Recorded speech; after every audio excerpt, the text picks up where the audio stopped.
Have you ever felt like you didn't fit in, didn't belong, or maybe were just too much for some? Girl, we get it.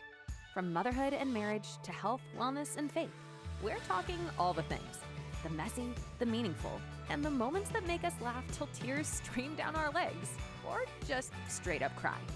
This is Women Around the Well with Jenna, a weekly podcast where women of all ages and stages share their stories to inspire, educate, and empower one another. Because life is unpredictable, faith is a journey, and let's be honest, some days you just need Jesus, good friends, and a space to be fully seen. All right, let's dive into this episode. Kelly Linz is our special guest speaker today. She has been with the entertainment industry for over 30 years. I am looking at her right now and I said, girl, there is no way you're even old enough. And so we're going to talk more about that. She's got some tips and some filters. Very, very good Zoom filters. There you go. Whatever we need. She's also a mom, a wife, and now she can add filmmaker to her resume, which is so exciting. She's going to share some more about that. Kelly is in a season of redefining what is possible for herself. And I could not love that more. So, Kelly, will you say hi to the other ladies around the well today? And let's kick this off. Well, hello, everyone. I'm so happy to be here. And who would have thought that at that lunch 7 years ago would lead to where we are today?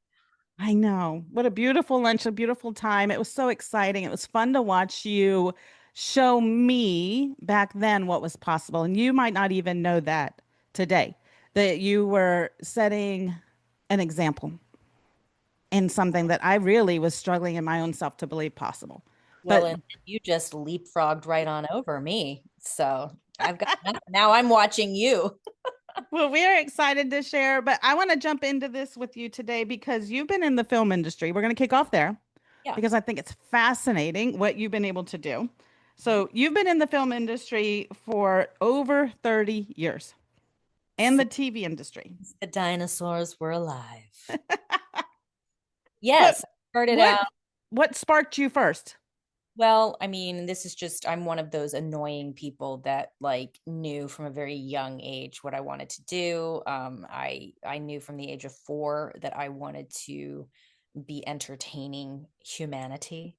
And so, I was one of those people in high school that was like in dance class and piano lessons, and I was in the school play, and then I would leave that rehearsal and go to the community theater play rehearsal at night. I was sort of like Leah Michelle on Glee before there was Glee, and always had it in my mind that I would be heading to Broadway when I got out of school.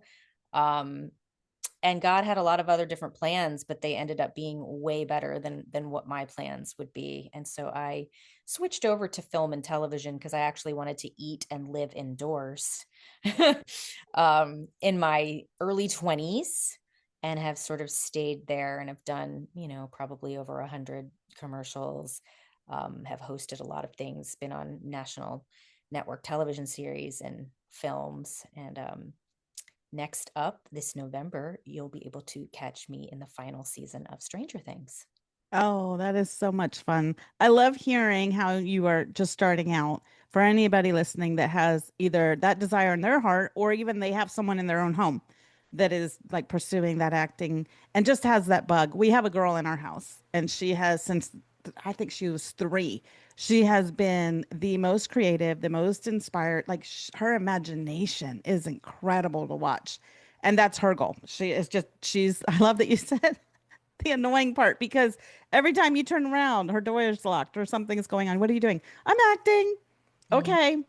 Okay. So she sits you down after dinner in the living room and put on shows. Yeah. She sure does. Yep. I can relate. I love it.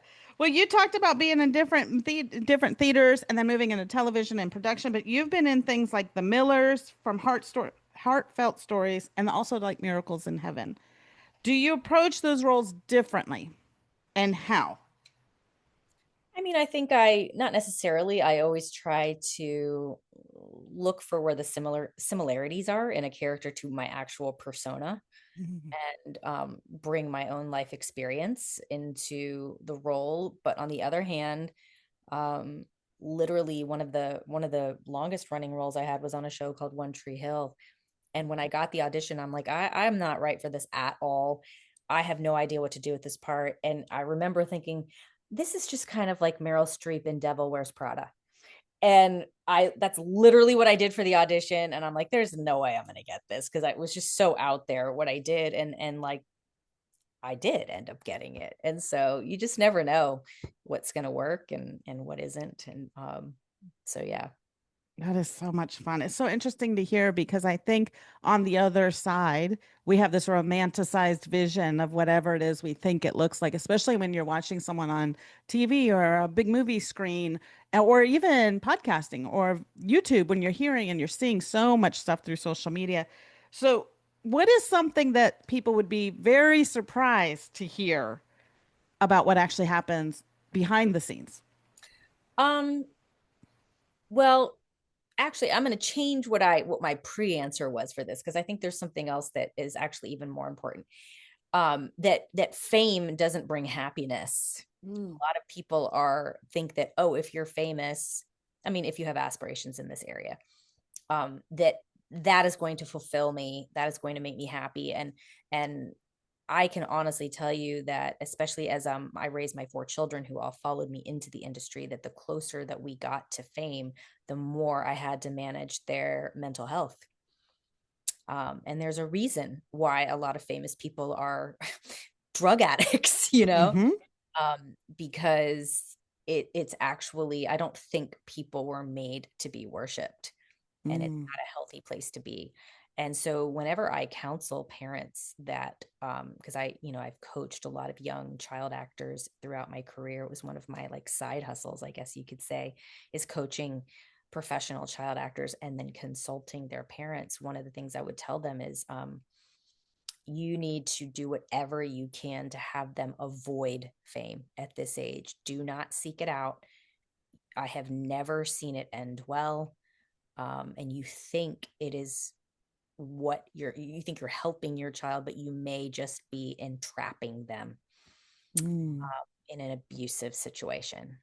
Yeah, for the sake of being famous. And now we all know it's like 15 minutes of fame, and anybody and anybody can be famous or have followers or TikTok followings, or social media has elevated people for such a short time. And then so much of their identity can be tied to that. Yeah. So, And then they don't really know how to go without it. It's sort of like getting them addicted to crack, and then at any time the supply can be cut off, and then they have no idea who they are. They don't know how to live on the ground. mm, oh, I love that. They don't know how to live on the ground. And Yeah. I think that for me, that goes back to being grounded. Like, and for us in our house, it's spiritually grounded. Like, what does that look like, and how do you navigate that? So that's a great question. It's not on my list, but how do you navigate that personally yourself? What keeps you grounded in this season or in seasons like this? Because you've got a lot of stuff going on right now. Yeah, well, I mean, I would say as I raised we raised our kids in the industry. We actually never moved to Los Angeles. We wanted to live like in a real place and have them have friends that were real kids doing real things. So we stayed in Atlanta. Um, and I think it was the best decision that we could have ever made. Mm. And so family and friends were the things that sort of tethered them to reality. And so that if things weren't going well in the business, it's a lot harder to avoid it when you're in the middle of it in Mm. Los Angeles. So that was one of the ways that we stayed grounded. We also, sort of our mantra, because you get so many no's, like you have to audition, you know, 30 times and get 29 no's for every one yes. And that's if you're like hot. You are doing You lots are of like auditions, I on imagine. fire if you're getting 1 out of 30.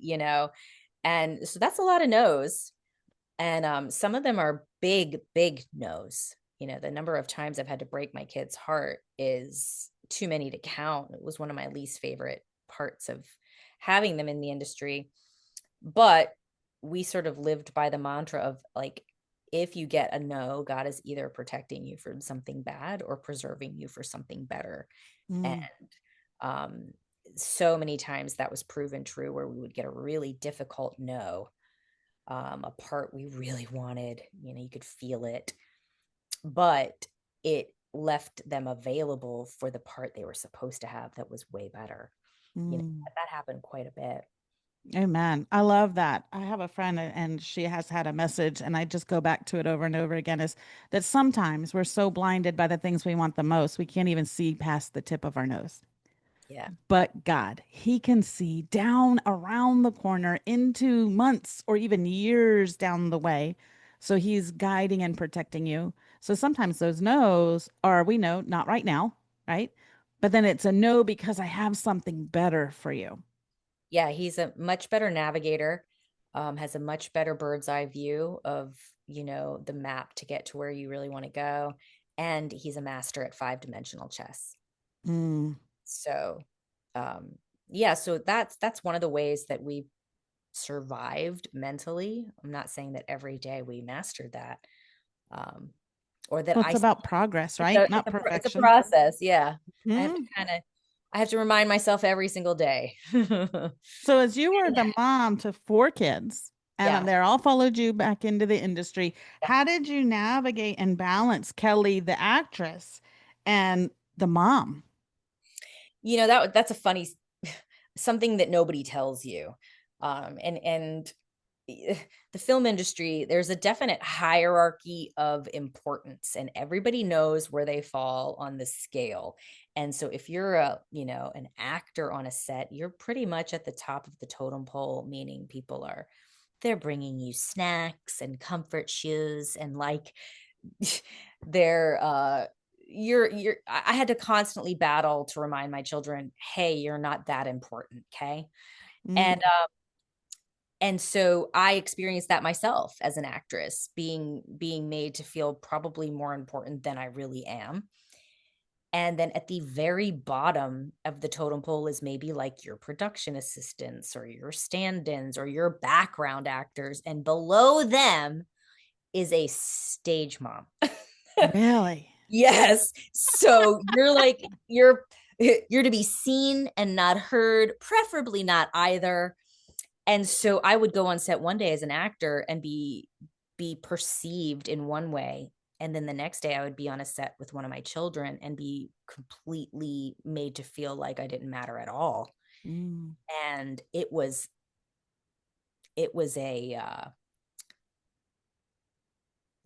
I had to have two different personalities almost. Yeah, I would say that would probably be very, very humbling.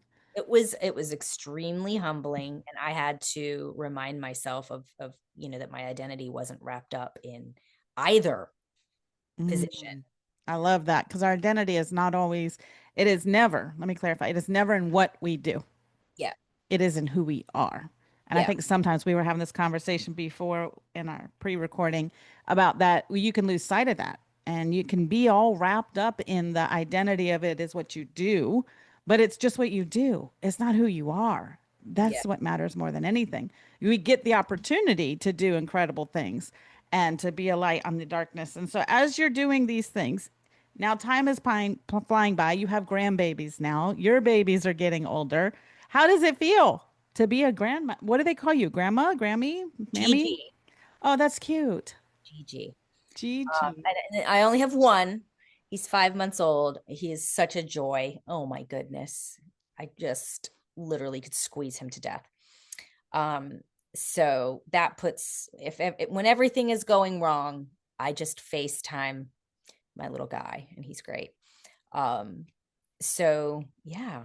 I love that. So we still are raising babies over here. So we have, if you're just tuning in, I have seven children. Their oldest is 26, the youngest is 10. And so there's a whole gamut of like all the ins and outs. We're still mom Ubering. We're still running. We're still going. We're trying to navigate teenage girls and then all of a sudden like adult men, Yes. children. Like Nobody's married yet? nobody's married and no Nobody's married grandbabies. yet. Okay. Yes.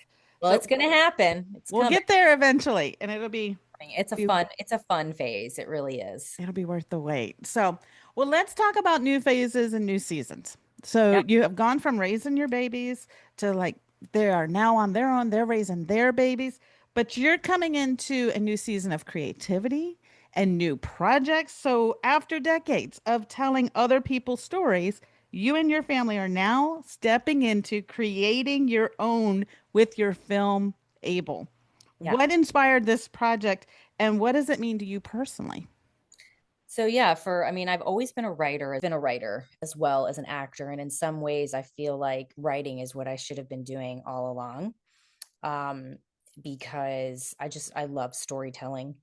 And so about 3, 4 years ago, I really felt the Lord saying, hey, it's time for us to tell some stories of our own, stories that have a positive impact on the hearts and minds of humanity. And if I can figure out how to do it authentically and skillfully, stories that either initiate or reinitiate someone's conversation with their creator, Mm, in what I think is a very pivotal time in world history. So one of the screenplays that I wrote, by the way, that before Able, is a film that I co-wrote with Dean Cain that's in production right now, that is surrounding the kidney transplant mm, crisis. And mm. the goal of that film is to end the kidney transplant wait list, which has 100,000 people on it, by inspiring 100,000 people to step up and be living kidney donors. So that's actually in production as we speak. Oh, that's amazing. Yes, and then the other one that I am currently developing to go into production is Able, which is about a mother who gives birth to a baby with Down syndrome and then moves heaven and earth to help her redefine what's possible. And what we want to do with that film is change the way that the world views Down syndrome, because right now, when a young mom gets that diagnosis, what she hears from the doctor and everybody is, "Oh, I'm so sorry." Yeah. And what she really should hear is, "Oh my goodness, have you just hit the jackpot? You are about to give birth to what will likely be the biggest blessing of your life." Amen. And there's a lot of organizations out there that are devoted to sharing that message. Like the National Down Syndrome Society, Gigi's Playhouse, lots of other ones. And there's some amazing influencers out there that devote their platform to sharing why the Down syndrome community calls themselves the lucky few. Mm, But love if that. you don't have a connection to that community, you're not going to those conferences, you are not Mhm. following those influencers, because why would you? It's And not so in your little scope of the it's world, not in your right? bubble. It Hmm. wasn't in my bubble. And so if you get that diagnosis, whether it's prenatally or as a surprise at birth, you're left with the opinions and the recommendations of people that don't have any depth or weight of experience. And so that's probably why 70 to 90% of all prenatally diagnosed fetuses are terminated. And in some countries, that percentage is 100%. Mm, And what is really tragic about that, I mean, that's tragic enough, but what is really tragic is I know 5 women, and I just met a sixth this weekend, who their story is they got the diagnosis prenatally, had the baby, and it did not have Down syndrome. And mm. you have to wonder how many of that 70 to 90% are terminated completely based on false information. Right. And so Misinformation. Mm, So doing a feature film about this, first of all, it puts people in the right room to hear the message, hmm to see what a blessing a child like this is, um, because they're far more likely to go see a movie about redefining what's possible, because that's a message that resonates with everyone. Um, and then also to hear it in a way that is the most persuasive, mm. because when it comes to changing hearts and minds, storytelling is really one of the most powerful weapons that you can wield. And so that's why we feel a feature film is the best way to sort of take this battle for changing the narrative to the next level. Oh, I love that. I love that. So, as an audience, what can we expect when we go to see Abel? And why is this story important to like you personally? Like, we have a mutual friend, and Yeah. she's absolutely incredible. And so, how did this all come about? Because it came from a concept, an idea. God was laying it on your heart, and then fill in the blank. Yeah, I mean, well, so basically this movie is about our mutual friend, Amy Kosmolsky, who had a baby with Down syndrome and sort of went from devastation at birth. And she kind of had to get used to her new normal, but then quickly began to realize that, what a lot of studies show, that families that have a baby with Down syndrome tend to be happier and more fulfilled. And so it's based on her daughter, Kayla, who is a young woman. She's 19 now, but she could read at 4.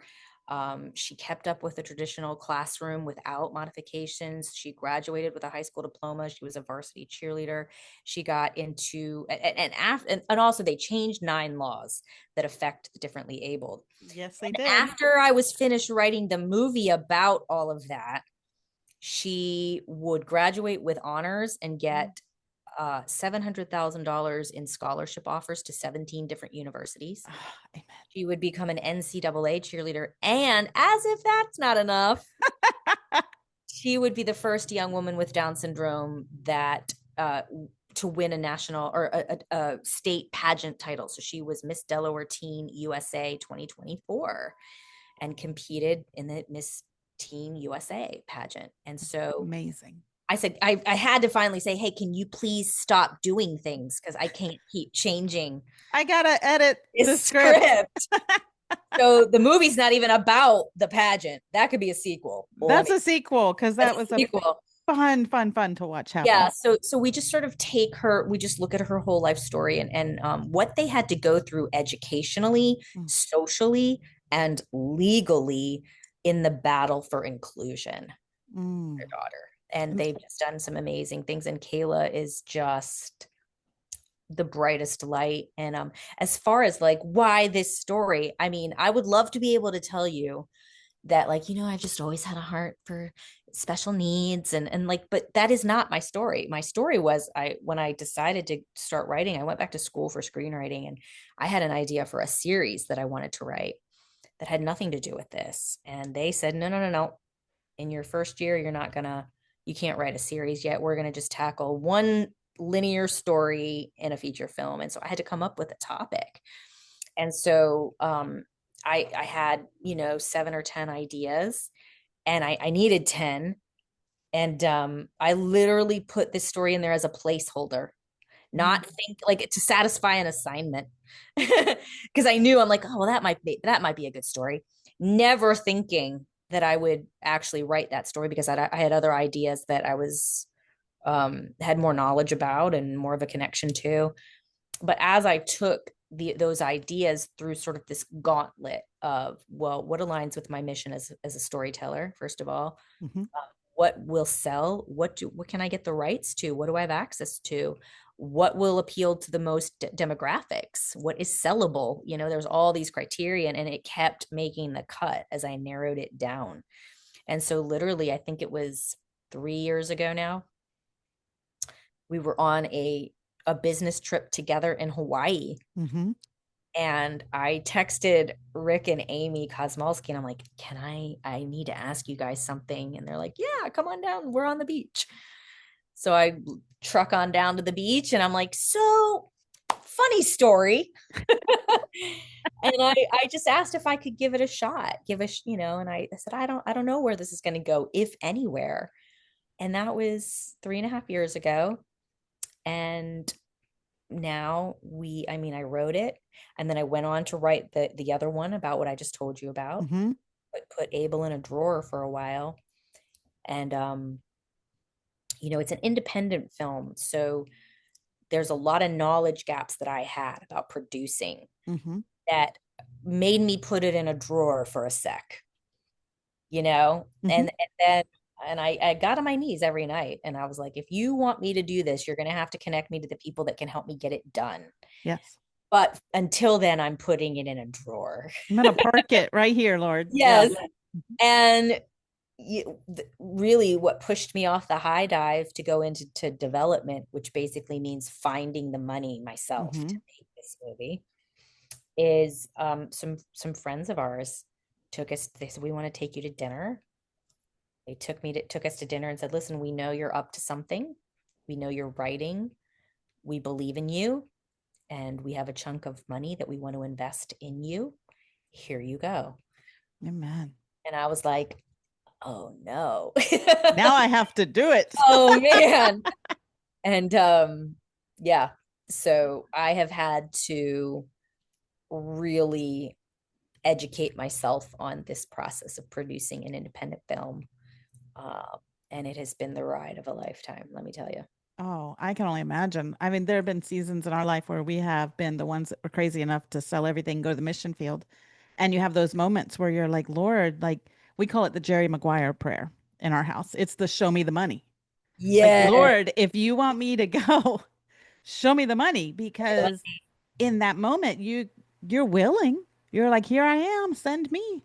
I wrote it. It's all yours, God, but this it's like it's for you and you need to show me how this is all going to work itself out. And so as our listeners are listening to all this and they're learning right alongside of us because this is new to a lot of us, how can we get involved in what you're doing? What does it look like for somebody if they're like, I love this idea.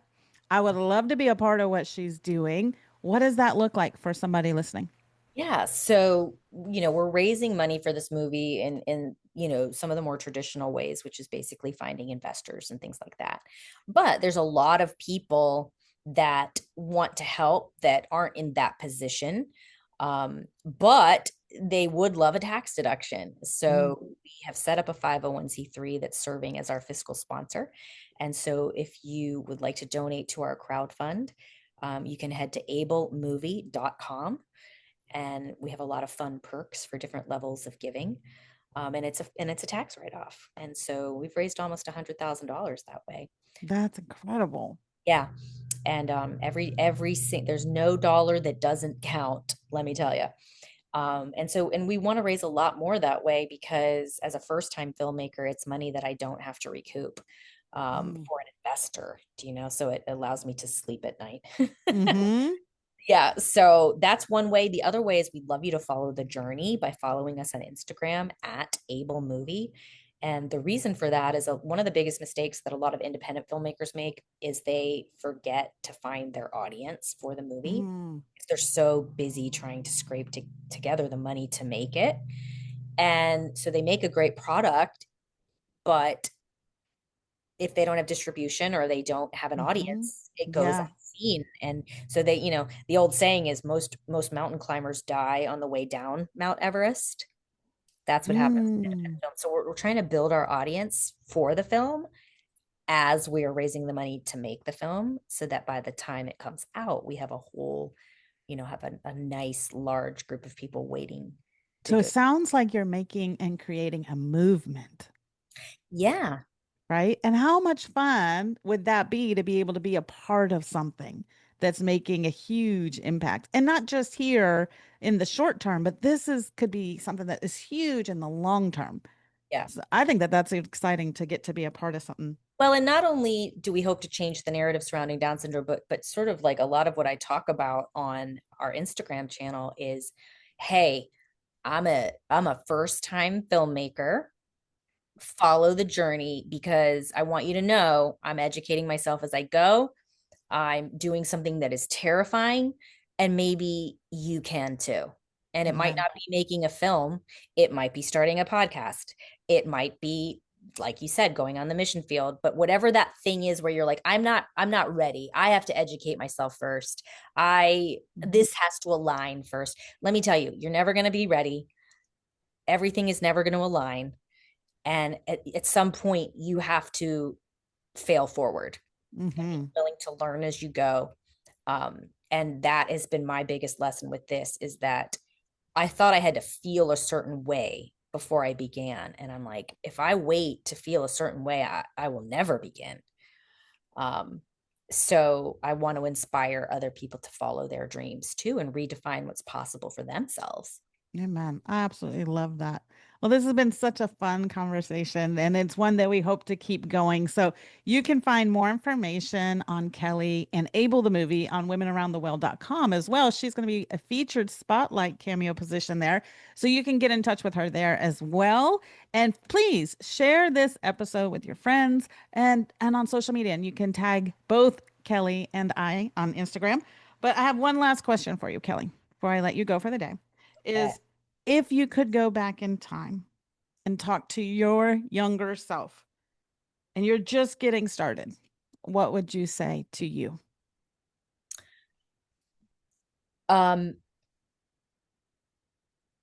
You will be shocked at the things you accomplish that you didn't think were possible if you just are willing to wade into the mess. And So true. for example, one of them is like, if you would have told me when I was sitting there in the 90s watching Lois and Clark starring Dean Cain, hey, someday you're gonna have a screenwriting credit with that guy. I would have been like, what? Yeah, no way. How is that gonna happen? Right. And the answer, one step at a time. But you have to be moving. Oh, I love that. Like Mel Robbins says, nobody's coming to rescue you. Amen. Nobody's going to do it for you, and you have to be willing to fail. Yeah. One step at a time. I love that. If you're One not out step at a there time. failing regularly, then you're not trying. Yeah, there's no action. So you're dreaming and you're contemplating, and you're probably moving from that to overanalyzing and overthinking instead of just eliminating that into action. Yes. So that's another thing. If I can have two things. The best antidote for anxiety is activity. Mm-hmm. So if I'm sitting there thinking about how am I going to get this done? And believe me, it is a mind battle I have to fight every day. How is this going to happen? What if this doesn't happen?